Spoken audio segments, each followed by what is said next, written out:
Convido os irmãos a abrirem a Bíblia em Atos, capítulo 4, do verso 8 ao 12. Na primeira vez eu estava mais nervoso, acho que agora já estou me sentindo mais em casa. É bom poder estar aqui e compartilhar o Evangelho. O nosso texto diz o seguinte: Então Pedro, cheio do Espírito Santo, lhes disse: autoridades do povo e anciãos, visto que hoje somos interrogados a propósito do benefício feito a um homem enfermo e do modo por que foi curado, tomai conhecimento vós todos e todo o povo de Israel, de que em nome de Jesus Cristo, o Nazareno, a quem vós crucificaste, a quem Deus ressuscitou dentre os mortos, sim, em seu nome é que este está curado perante vós.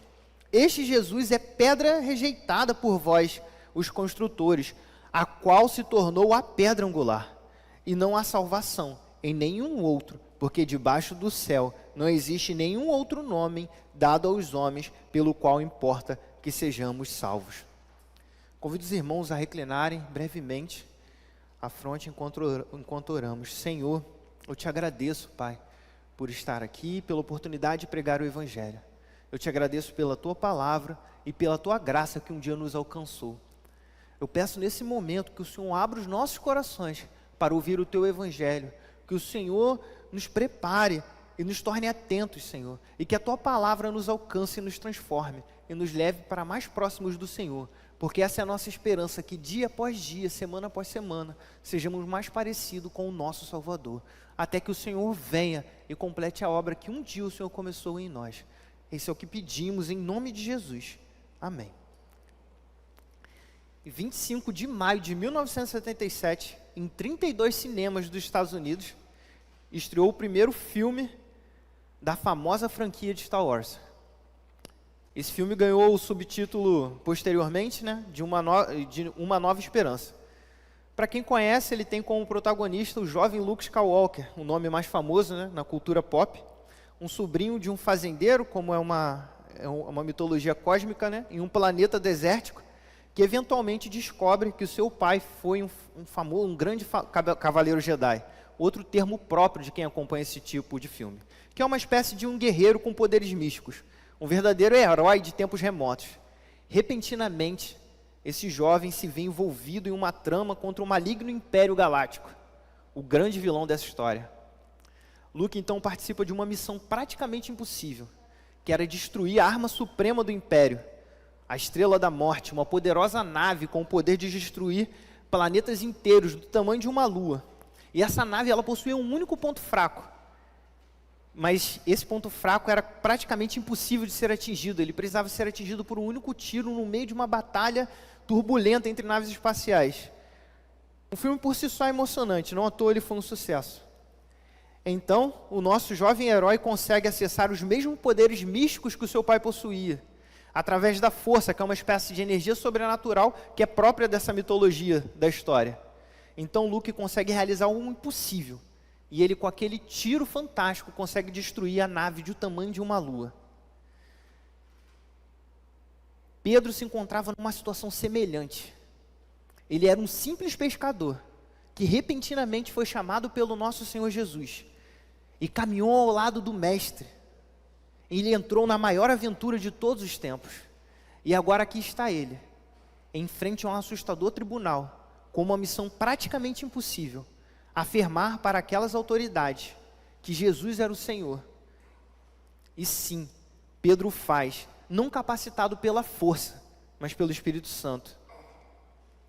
O texto que acabamos de ler narra os acontecimentos que se encontram no livro de Atos dos Apóstolos, que, como muitos já devem saber, foi escrito por Lucas, o mesmo que escreveu o Evangelho. Esse livro é como se fosse uma continuação do livro anterior, do Evangelho de Lucas. Aqui Lucas, ele relata a obra do Cristo ressurreto, feita por meio dos seus apóstolos. Esse é o principal propósito de Lucas em seu livro. E no capítulo 3, o que nós lemos é sobre uma cura milagrosa de um coxo na porta do templo, em que ocorreu por intermédio de Pedro e João. A partir desse evento, Pedro ele faz uma grande pregação, centrada na ressurreição de Cristo, redundando em uma conversão de mais e mais pessoas, que já eram em torno de 3.000 e agora alcança o número de 5.000 irmãos crentes. Porém, as autoridades do povo, as autoridades religiosas do templo, ficam ressentidas, porque os apóstolos estavam pregando ao povo e ganhando certa notoriedade. Então, eles os prenderam. E no dia seguinte foram interrogar os apóstolos acerca da cura que foi realizada. Eles queriam saber por meio de qual poder, em nome de quem eles haviam feito aquele milagre. Então Pedro passa a responder esse questionamento. E esses 5 versículos que acabamos de ler são a resposta de Pedro. Pedro fala cheio do Espírito Santo. Isso mostra que não foi baseado em suas próprias capacidades que ele reagiu ao questionamento, mas em completa dependência de Deus. Pedro era um pescador sem instrução formal, e agora ele estava discursando com grande ousadia na frente das autoridades do povo. Ou seja, os homens mais bem preparados academicamente daquela região. Tudo isso por meio do Espírito Santo. Pedro também no versículo 9, ao dizer: visto que hoje somos interrogados a propósito do benefício feito a um homem enfermo e do modo por que ele foi curado, destaca como esse interrogatório todo estava ocorrendo por conta de um benefício, vejam bem, de um benefício que havia sido feito a um homem paralítico, revelando a incoerência das ações daquelas autoridades, pois eles não estavam fazendo um interrogatório, não estavam investigando um ato maléfico, por assim dizer. Eles estavam interrogando e investigando algo que foi bom, a cura de um homem paralítico. Isso punha em questão a piedade daqueles líderes religiosos. Afinal, se eles eram piedosos, eles eram zelosos pela lei de Deus, porque eles estavam interrogando algo acerca de algo benéfico, de notoriamente um milagre. Então Pedro não faz rodeios para responder aos seus inquiridores.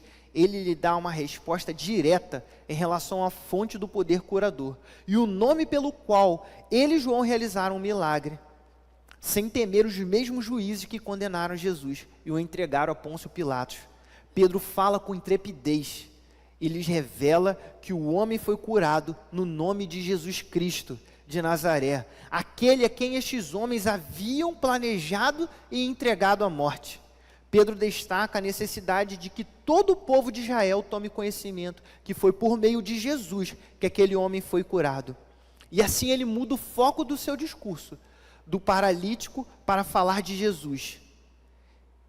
Ele especifica quem é o Jesus de quem ele está citando. Ele diz que é o Nazareno, demonstrando que aquele era o mesmo a quem esses líderes religiosos chamavam de Nazareno, pois esse termo possuía um sentido pejorativo. Ele fala que é o crucificado que fora sentenciado à morte pelas autoridades que agora ouviam o discurso de Pedro. Quando ele fala o crucificado, não é mera retórica. De fato, aqueles homens agora que o interrogavam eram os homens que haviam entregado Jesus à morte. O ressurreto, porque apesar dos homens terem condenado à morte, Deus o havia ressuscitado. Assim Pedro deixa claro no nome de quem ele havia curado o paralítico. Então Pedro, em sua defesa, ele cita o Salmo, na verdade, na defesa de Cristo, ele cita o Salmo 118, 22, afirmando que Jesus é a pedra rejeitada pelos construtores, representados pelas autoridades do povo, e que Jesus agora se tornou a pedra angular. A pedra angular aqui, ela pode ter 2 sentidos, não há clareza quanto ao sentido dela. Pode ser uma pedra que colocam na base de uma construção, que ela vai direcionando as outras pedras que vão ser construídas, ou ela pode ser a pedra de cumieira, que é quando se constrói algo em arco, na ponta da pedra se coloca uma pedra que segura a toda a construção. Independente de qual seja o sentido que foi usado aqui, nenhuma construção pode se sustentar sem uma pedra, sem essa pedra.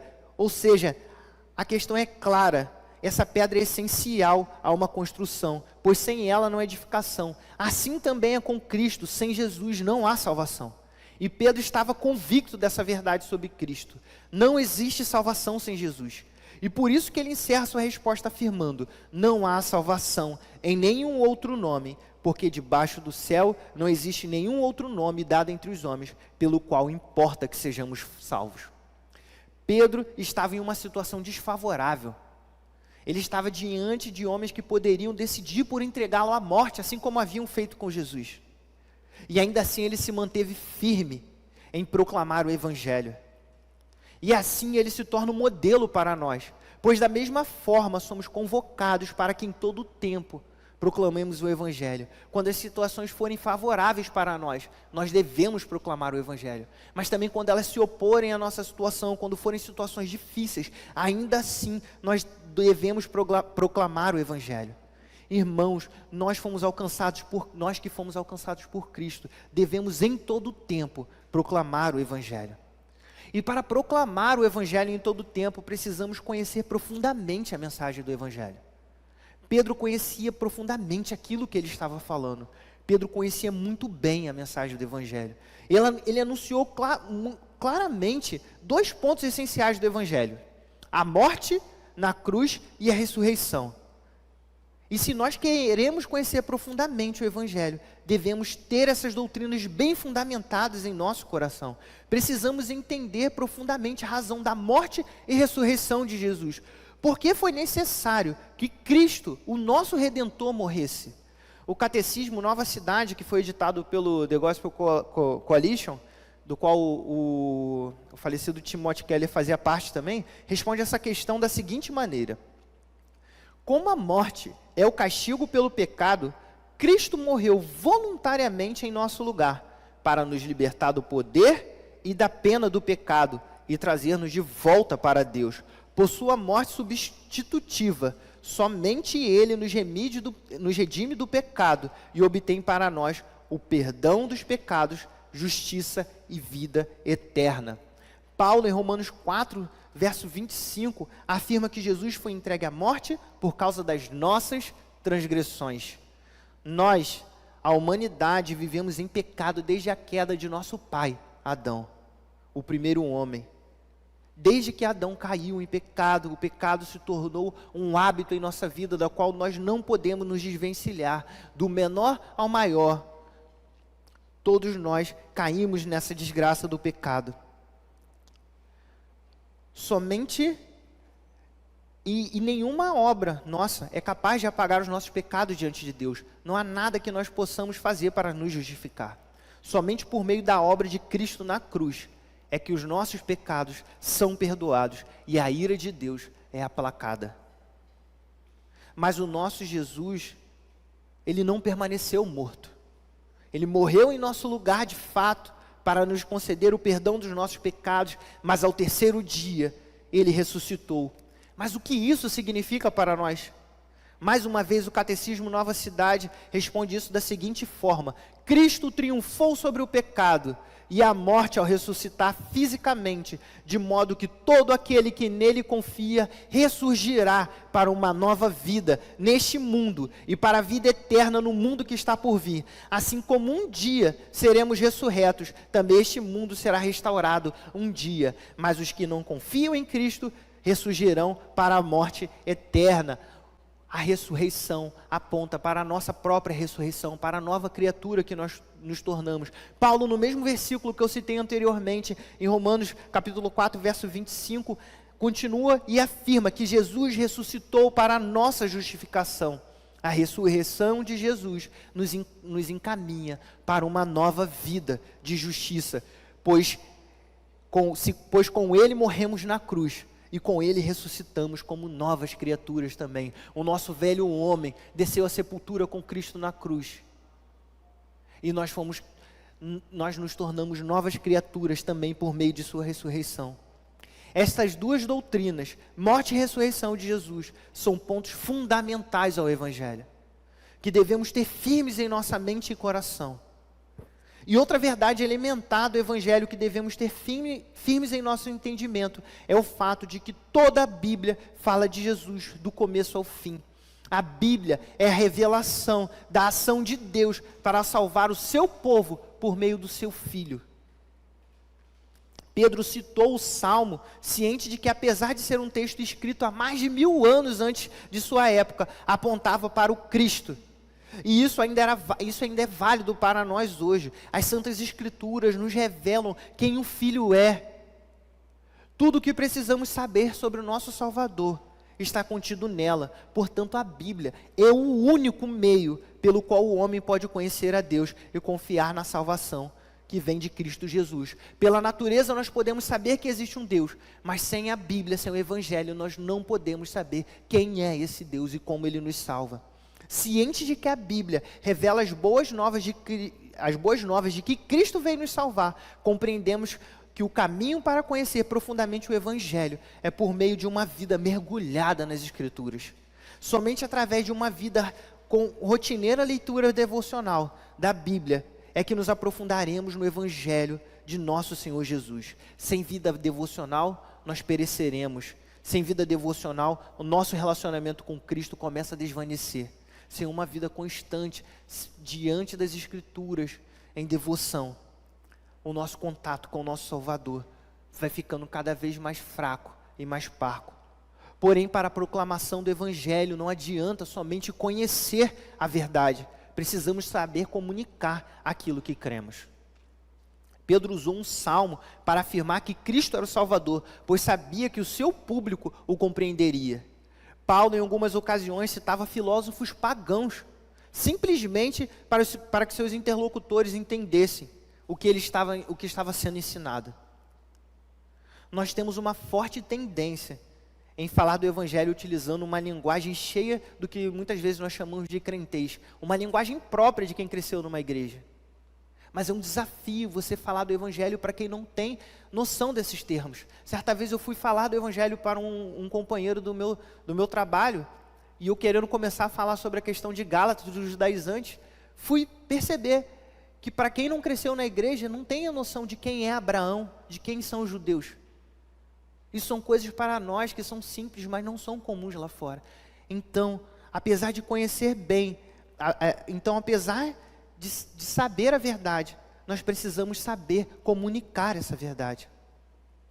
Existem diversos termos que para o não cristão não faz o menor sentido. Portanto, devemos nos treinar e nos policiar para saber como comunicar o Evangelho de forma inteligível para aqueles que se abrem para ouvir. Apesar de conhecer bem, não ser o critério final para saber comunicar, precisamos colocar esse asterisco aqui também. É muito improvável que alguém que conheça pouco do Evangelho saiba como comunicá-lo de forma clara e compreensível. O melhor professor é aquele que conhece profundamente o assunto que leciona. Portanto, se desejamos proclamar o Evangelho em todo o tempo, precisamos conhecer profundamente o Evangelho. Mas além disso, para proclamarmos o Evangelho em todo o tempo, precisamos ter coragem para falar a verdade. Pedro e João sabiam que aqueles homens poderiam puni-los, mas não se intimidaram em falar aquilo que criam, pois não temiam aqueles que poderiam destruir os seus corpos mortais. Em nossas vidas, eventualmente, passamos ou passaremos por momento em que as situações serão desfavoráveis para mantermos firmes a nossa fé, a nossa expressão de fé. E nessas situações é praticamente inevitável que dentro do nosso coração não surja um medo de falar abertamente sobre o que cremos. Isso pode ocorrer no trabalho, quando talvez um chefe nosso possa nos mandar fazer algo que seja ilegal ou antiético. Pode ser diante de alguma autoridade que nos alicie para que tenhamos algum benefício por meio de suborno ou prevaricação. Ou ainda nas nossas universidades e escolas, em que somos confrontados sem apoio algum sobre o que cremos. Em todos esses exemplos, a opção de se manter firme e falar a verdade trará consequências. Poderemos perder o emprego, poderemos sofrer alguma sanção legal, ou até mesmo enfrentar zombarias e rejeição. Mas Jesus nos convoca a não temer o homem, que pode ferir o corpo mortal, mas não pode fazer nada contra a nossa alma. Nisso, os nossos irmãos que estão em países onde a fé é perseguida se tornam grandes professores para nós, pois eles se mantêm firmes, porque eles sabem que aquilo que Deus prometeu supre qualquer necessidade que possamos ter aqui na terra. Eles sabem que os homens podem destruir os nossos corpos, podem destruir a nossa moral, mas não podem destruir a nossa alma, não podem nos remover da salvação que vem do nosso Salvador Jesus Cristo. Não há motivo para temer o homem, porque nós recebemos de Deus a arma mais poderosa jamais vista nessa terra. Essa arma é o Evangelho. Das armas humanas, a mais poderosa que conhecemos são as infames bombas nucleares. Em Hiroshima, a bomba Little Boy matou instantaneamente 60 mil pessoas, de uma só vez. As armas humanas convencionais destroem os inimigos, elas retiram vida, mas a arma que recebemos pega os inimigos e os transforma em irmãos. A bomba Little Boy matou milhares de uma só vez, mas o Evangelho deu vida a milhares de milhares em toda a história, e continuará fazendo isso até que o Senhor venha. Portanto, o Evangelho na verdade não era uma arma, é a anti-arma que dá vida aos mortos, e assim se torna, em certo sentido, a ferramenta mais poderosa dessa terra. E Deus, em sua infinita misericórdia e graça, nos permite portar e manusear esse poderoso instrumento. Paulo diz em Romanos 1, verso 16, o seguinte: eu não me envergonho do Evangelho, porque é o poder de Deus para a salvação de todo aquele que crê. O Evangelho é o poder de Deus para a salvação de todo aquele que crê. Porém, precisamos entender o que isso significa. Precisamos ter em mente que essa mensagem afeta as estruturas dessa terra, porque ela se opõe à cultura do pecado que nos rodeia, e por isso ela jamais será bem recebida. Pregar o Evangelho é se colocar em conflito contra essa cultura corrompida dessa terra. O Evangelho afirma que quem crê será salvo e quem não crê será condenado. O Evangelho afirma que para a salvação, Cristo é o único caminho. A verdade do inferno e a exclusividade da salvação por meio de Jesus nunca será bem recebida nessa terra, nunca será bem recebida na cultura em que vivemos. Por isso que muitas vezes nós mesmos somos tentados a esvaziar a mensagem do Evangelho de seus pontos mais duros, para que ela seja mais facilmente ouvida e aceita. Porém, quando fazemos isso, nós simplesmente estamos transformando a verdade em mentira e conduzindo as pessoas para longe de Cristo, ao invés de para perto. Precisamos aprender a confiar no Evangelho e não na beleza do nosso discurso. Não importa se para os de fora o Evangelho pareça loucura, ele é poder de Deus para salvar. Não importa se para os de fora o Evangelho pareça escândalo, ele é poder de Deus para salvar. Portanto, não devemos ceder à tentação de esvaziar o nosso discurso, a fim de que a mensagem se torne popular e seja melhor aceita por aqueles que não professam a nossa fé, pois a mensagem do Evangelho esvaziada não tem poder algum para salvar. Para proclamar o Evangelho em todo o tempo, você não pode correr atrás de aprovação dessa terra, de aprovação dos homens, mas precisa ter coragem para falar a verdade. Mas principalmente, para se proclamar o Evangelho em todo o tempo, precisamos ser cheios do Espírito Santo. O principal fato que possibilitou a Pedro a pregar com coragem o verdadeiro Evangelho naquele momento de tão grande desafio, é que Pedro estava cheio do Espírito Santo. Nós somos chamados a fazer tudo na dependência do Espírito Santo, pois só é possível conhecer profundamente o Evangelho e ter coragem para falar a verdade, se estivermos cheios do Espírito Santo. Pois foi por meio do Espírito Santo que um simples pescador pôde falar confiantemente perante as autoridades religiosas de Israel. Este mesmo Espírito Santo continuou operando em sua igreja. Esse mesmo Espírito Santo continua operando em cada um de nós. Não podemos proclamar o Evangelho na nossa própria força. Na verdade, nem podemos viver o Evangelho na nossa própria força. Se nós cremos, é pelo Espírito Santo, pois é o Espírito Santo quem nos faz conhecer o Jesus da história como o Cristo da fé. É o Espírito Santo quem liga a nossa história pessoal com a história de Cristo. É por meio do Espírito Santo que conhecemos a Cristo. Afinal, os discípulos podem ter visto Jesus em carne, mas nós não. Nós vemos no Espírito por meio da proclamação que nos foi transmitida. Muitas vezes, por conta de um certo receio no movimento pentecostal, nós tomamos uma atitude defensiva em relação à pessoa do Espírito Santo. E essa não é uma crítica que eu estou fazendo ao pentecostalismo. Eu sou filho de... Minha mãe é da Assembleia, eu tenho toda a minha conversão lá. Na verdade, essa é uma crítica ao medo que nós criamos. Porque nós, presbiterianos, também devemos nos encher do Espírito Santo. Pois isso não é uma vocação denominacional, mas é universal a todos os crentes. O Espírito Santo é Deus soberano, é o Deus soberano se relacionando conosco. Ser cheio do Espírito Santo não é gritar no meio de uma igreja, sair correndo ou fazer coisas desse tipo. Os cristãos genuínos não creem nisso. Ser cheio do Espírito Santo é viver uma vida na dependência completa de Deus, sabendo que é Deus quem nos comanda, que é Deus quem nos guarda, que é Deus que nos levou para Ele. O Espírito é o mediador do ofício real de Cristo que subjuga a nossa incredulidade e a tirania do pecado, dando a nós, pecadores, a fé que nos une a Cristo, de tal modo que podemos receber todos os dons celestiais. Cristo ascendeu aos céus e o Pai nos enviou o Espírito. E por meio do ministério do Espírito, nós também somos refeitos à imagem de Cristo.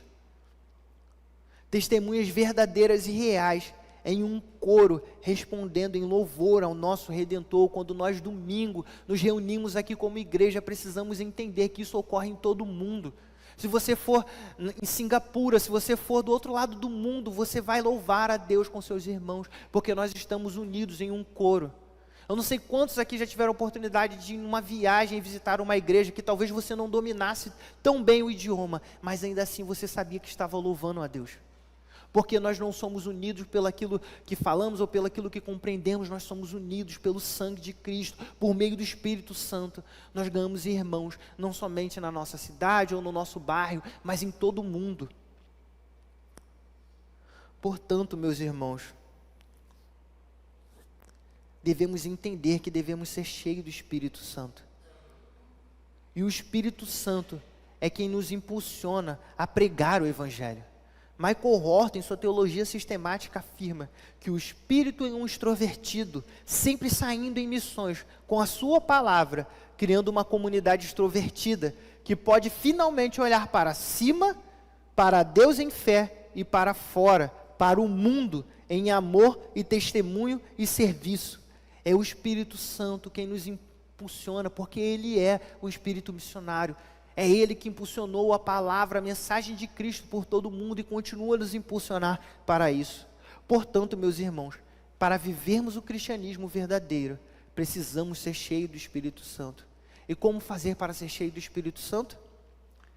Somente por meio de uma vida devocional, firme e constante, é que seremos cheios do Espírito Santo, como falamos. Somente por meio dessa vida é que conheceremos profundamente o Evangelho. Somente por meio de uma vida assim que nós teremos coragem para falar a verdade. É somente por meio de uma vida diante de Deus que nós seremos cheios do Espírito Santo. Nós nos relacionamos com o nosso Pai por meio de uma vida devocional. Para sermos cheios do Espírito, precisamos andar com Ele, e nós andamos com Ele quando nós vivemos em devoção de leitura e oração. Quando isso faz parte da nossa vida, nós andamos com o nosso Deus. Para proclamarmos o Evangelho em todo o tempo, precisamos ser cheios do Espírito Santo. E assim como o Luke Skywalker da história, mas principalmente como Pedro, o protagonista desse texto, nós estávamos vivendo nossas vidas despretensiosamente, caminhando sem perspectiva alguma, mas em algum momento, Cristo nos foi revelado, e então fomos alcançados pela verdade de que Jesus, o nosso Senhor, morreu na cruz por nossos pecados. Nós fomos alcançados pela verdade de que Ele não permaneceu morto, mas ao terceiro dia ressuscitou dos mortos. Nós fomos alcançados pela verdade de que Ele foi assunto aos céus. E principalmente nós fomos alcançados pela verdade da promessa de que um dia o nosso Senhor há de voltar para nos resgatar e nos tornar perfeitos e nos levar para a vida eterna. Essas são as verdades que compõem o Evangelho que nos salvou e nos inseriu na maior aventura de todos os tempos, a jornada para a salvação. E agora, em posse dessa mensagem, em meio à nossa aventura, nós somos comissionados para uma missão impossível, proclamar as boas novas por todo lugar e em todo tempo, porque essa mensagem dá vida aos mortos. E ainda que pareça uma missão impossível, pelo Espírito nós vamos conseguir. Para cumprir essa missão, precisamos conhecer profundamente a mensagem do Evangelho, nos dedicando firmemente a essa tarefa. É necessário agir com coragem para falar a verdade, ainda que isso gere um grande custo para nós. E só podemos ser bem-sucedidos nessa missão se estivermos cheios do Espírito Santo. Porque em nossa própria força, certamente nós falharemos, porque em nossa própria força nada podemos fazer. Mas com o poder de Deus, fé em Cristo Jesus e cheios do Espírito, nós podemos inflamar esse mundo. Esse é o chamado que Deus tem para nós. Nós podemos confiar, porque nós temos a mensagem mais poderosa dessa terra. Isso não é para quem sobe aqui, isso é para todos nós, que fomos salvos por Cristo Jesus. Enquanto eu cheguei aqui, eu vi o grupo da música cantando em um dia corrido. O domingo é sempre corrido. E eu fui alcançado pela verdade do privilégio que é se gastar pelo Evangelho. Isso é verdade para todos nós. Confiemos, nós recebemos essa missão. E nós estamos inflamando o mundo desde que Cristo veio até nós. E continuaremos até que Ele retorne. Vamos orar mais uma vez? Senhor, eu te agradeço por essa noite. Eu te agradeço pela oportunidade de pregar o Evangelho. Eu te agradeço pelas verdades que aqui foram expostas. E te peço que elas criem raízes no nosso coração. Que de fato nós tenhamos coragem para falar a verdade, que de fato cada dia mais nos aprofundemos nas verdades do Evangelho, mas principalmente, Senhor, que sejamos cheios do Teu Espírito. Que não seja na nossa própria força, que não seja na dependência de nós, mas que seja na dependência do Senhor. Que assim o Senhor faça na Tua Santa Igreja, que assim o Senhor faça em nós, Pai. É o que te clamamos. Em nome de Jesus. Amém.